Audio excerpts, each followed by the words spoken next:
A blood-streaked stretcher rushes through a crowd of stunned students as an ambulance door slams shut, echoing across the silent school courtyard.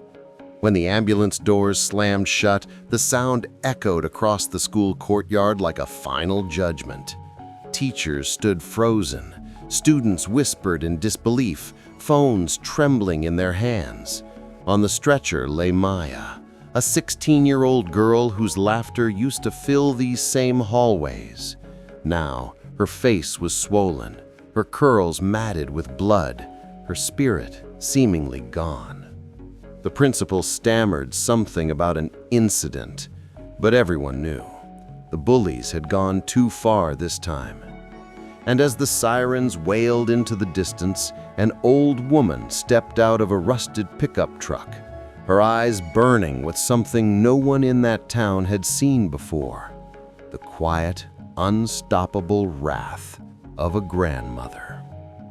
Maya had never tried to stand out. She was soft-spoken, the kind of girl who greeted the janitor with the same warmth she showed her teachers. Her grandmother, Ruth, had raised her alone in a modest wooden house on the edge of town, a place that smelled of lavender and rain. Every morning, Ruth reminded her, "You carry more than your name, child. You carry your people's prayers." Ridgeville High was the kind of school where smiles hid old scars. It looked modern from the outside, brick, glass, and polished floors, but inside, invisible walls divided students by color and class. The white kids owned the hallways.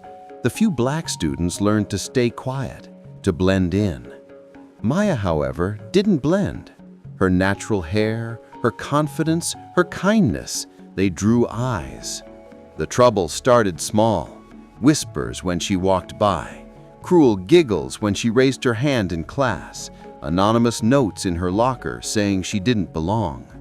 But Maya refused to change. She'd told herself, "They can laugh, but they can't erase me."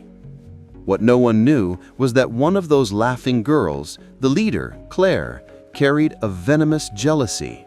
Her father was the school board chairman, her mother ran the PTA, and together they believed their family owned Ridgeville. Maya's quiet grace became a mirror Claire couldn't stand to see. By the time spring came, hatred had fermented into something dangerous, and Maya, too trusting, never saw it coming. It began on a Friday afternoon, right before the long weekend. The school buzzed with excitement for the annual senior celebration. She wasn't invited, but her art project, a mural honoring Black history, had been chosen to decorate the gym. She stayed late, painting until the sun dipped below the horizon. The janitor locked up at 6, leaving her alone under the hum of fluorescent lights. That's when they came. 4 girls, laughter echoing like the hiss of snakes. They cornered her near the mural, their voices dripping with fake sweetness. When Maya tried to leave, one of them grabbed her backpack, another shoved her. Paint splattered. Then came the words: ugly, cutting, inhuman. She tried to walk away, but the first punch came fast, followed by another. They didn't stop. Not even when she fell, not even when she cried. When it was over, the mural was ruined, smeared with red and black streaks that no longer came from paint. Maya lay motionless, her body trembling as her breathing slowed. The girls ran, panicked, leaving her in the cold silence of the gym. The janitor found her minutes later and called 911. By the time the ambulance arrived, she was barely conscious. News spread like wildfire. The school tried to contain it, but social media didn't care for silence. Photos of Maya's mural and her blood on the floor were everywhere. The police called it an altercation. The principal called it a tragic misunderstanding. But Ruth, she called it what it was: a hate crime. The next morning, she stood outside the hospital room, staring at her granddaughter through the glass. Tubes, machines, sterile white walls, all reminders of a world that still punished her people for existing. Ruth didn't cry, she prayed. Then she made a decision that would change Ridgeville forever. 3 days later, Ruth walked into Ridgeville High. No invitation, no warning. The halls fell silent as she passed, a storm disguised as a grandmother. Her gray braids were tied back, her church dress ironed, and in her hand a folder of documents. She didn't shout, she didn't break down. She went straight to the principal's office, placed the folder on his desk, and spoke softly. "This is everything you've been hiding." Inside were screenshots, emails, teacher complaints, and student reports.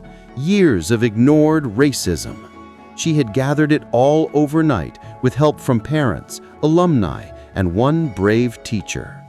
Then she walked into the gym, the same place where Maya's blood had dried, and stood before hundreds of students. Cameras recorded as she spoke about her granddaughter, about history, about the kind of hate that grows in silence. Her voice trembled with power, echoing through the rafters. By the time she finished, even those who once laughed couldn't look her in the eye. That night, the video of her speech exploded online. Millions watched as a grandmother dismantled an entire school system with truth alone. The local board panicked. Reporters arrived. The superintendent resigned. And the Bullies' families, the same ones who once ruled the town, faced public outrage that stripped away their privilege like peeling paint. Ruth never celebrated. She just went home, sat beside Maya's hospital bed, and whispered, "We're not done yet, baby.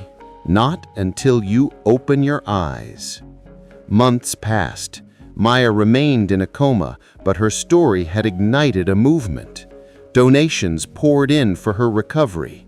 Activists demanded reform at Ridgeville High. Teachers began openly discussing racism in classrooms that had once feared the topic. Then, one quiet morning, as sunlight filtered through the hospital blinds, Maya's fingers twitched. Ruth was there, holding her hand. A tear slipped down her cheek, not of sadness, but triumph. Her baby was coming back. Months later, Maya returned to school, walking slower, scars still visible, but stronger than anyone could imagine. The mural she had painted was restored, every color brighter, every detail sharper. Above it, the school had placed a new plaque, in honor of Maya Carter, the girl who woke a town. Ruth stood quietly in the crowd that day. She didn't need applause. The justice she sought wasn't about revenge. It was about awakening a generation to see what they had ignored for too long. Ridgeville changed. The Bullies faced expulsion and charges. The school introduced racial awareness programs, scholarships, and a student council that included everyone. But Ruth knew the real change wasn't in the policies. It was in the hearts of those who had watched her fight and felt something shift inside. When the cameras finally left, she walked home under a setting sun, whispering to herself. They thought they broke her, but she became the light that burned their darkness.